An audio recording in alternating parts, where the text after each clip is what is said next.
The minister said the deficit widening will help prevent economic growth from falling rapidly and facilitate structural reform. The remarks came as the Chinese government set the growth target for this year at 6.5 to 7%. As the Chinese economy enters a new normal period, the country's new budget will support the economy to realize medium-high-speed growth.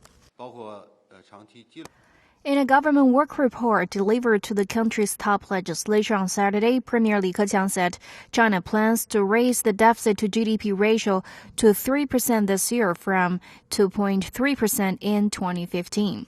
That means the government will spend more.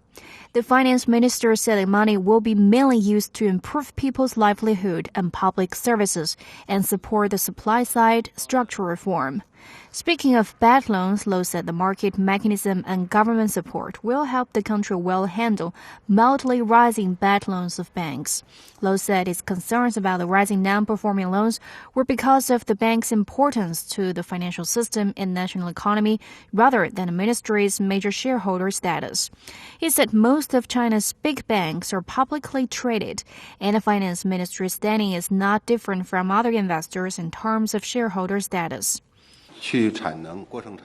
China is considering new policies on banks against the backdrop of a big picture in the process of deleveraging and slashing overcapacity and overstock. Meanwhile, the minister said business tax in all industries will be replaced by value-added tax or VAT before May. This, he said, will be a concrete step in deepening the country's fiscal and taxation reform.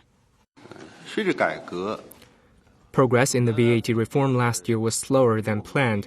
We'll strive to complete the reform by the May 1st deadline.